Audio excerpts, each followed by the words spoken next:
We're going to get back to that throughout the day, as assuming it carries on as I expect it to. But we want to come back with some local news. We have an updated Vision Zero report, and our Walker Lawson's covering that today. So, Walker, first of all, for those of us who don't know what that is, yes. What is it?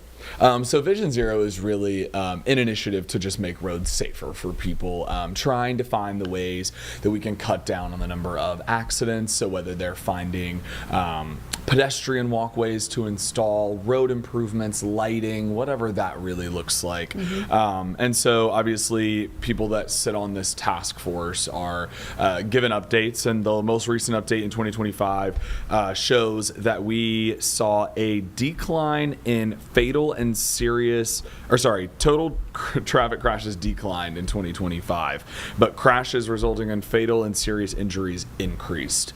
So you see speeding and improper vehicle operations were accounted for more than 60% of fatal serious injury crashes.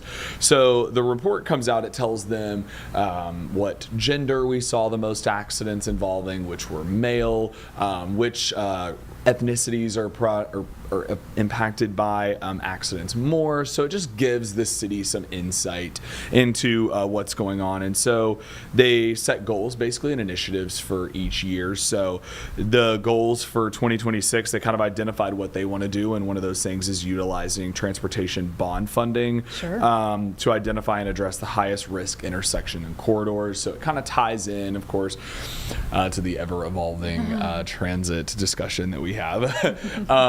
And then there are also exploring potential approaches to an automated enforcement. So what they mentioned is including more research on Senate Bill 391, which enables municipalities and counties to install speed cameras in school zones.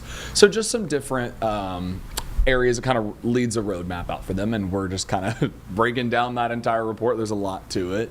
There's a lot of information to deal with. Yes, a lot of information, and then talking to council members that chair the board. So we'll talk to Ed Driggs here momentarily, and then working to talk to Sustain Charlotte, since they're also a part of chairing that. Yeah, and I know Councilmember Driggs, obviously transportation is his big thing, and so he's like curious to see, curious to see what he says about this.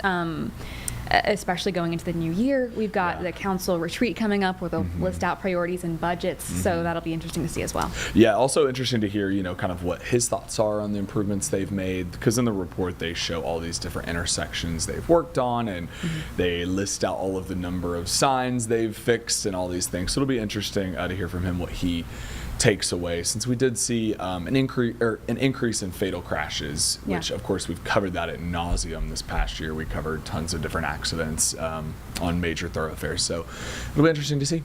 Yeah, absolutely. And when is your story? Today I am at 4 and 6. All right. Almost caught me off guard there.